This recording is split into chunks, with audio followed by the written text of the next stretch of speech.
ही भाजी ना मार्केटमध्ये म्हणजेच आमच्या इथे तरी कधीतरी चुकून बघायला मिळते आणि जेव्हा पण मिळाली ना तेव्हा आम्ही लगेच घेऊन येतो। त्याआधी बघा इथे सकाळी ना देवपूजा केली होती, पण देवाजवळची जी पंती होती ना ती खूपच तेलकट झाली होती। त्यामुळे म्हटलं की ती बदली करावी, दुसरी लावली आणि ही घासायला बाजूला काढून ठेवली पण घासायची मात्र माझ्या लक्षातच राहिली नाही।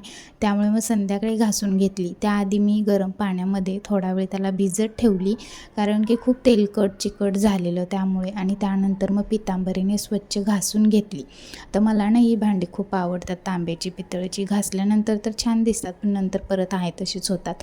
असो, त्यानंतर मग मी भाजी बनवायला घेतली। त्याच्यासाठी कांदा आणि मिरची कट करून घेतला।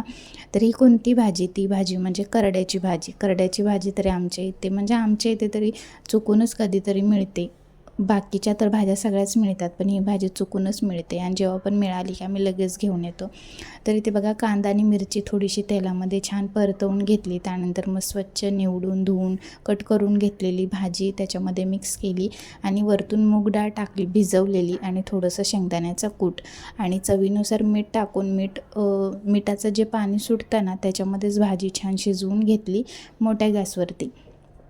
आणि मी तरी अशीच भाजी बनवते, तुम्ही कशी बनवता नक्की सांगा। आणि छान अशी मस्त भाजी बनवली आणि बाकीचं सुद्धा जेवण बनवलं होतं। आणि असा होता आजचा दिवस, कसा वाटला नक्की सांगा। बाय।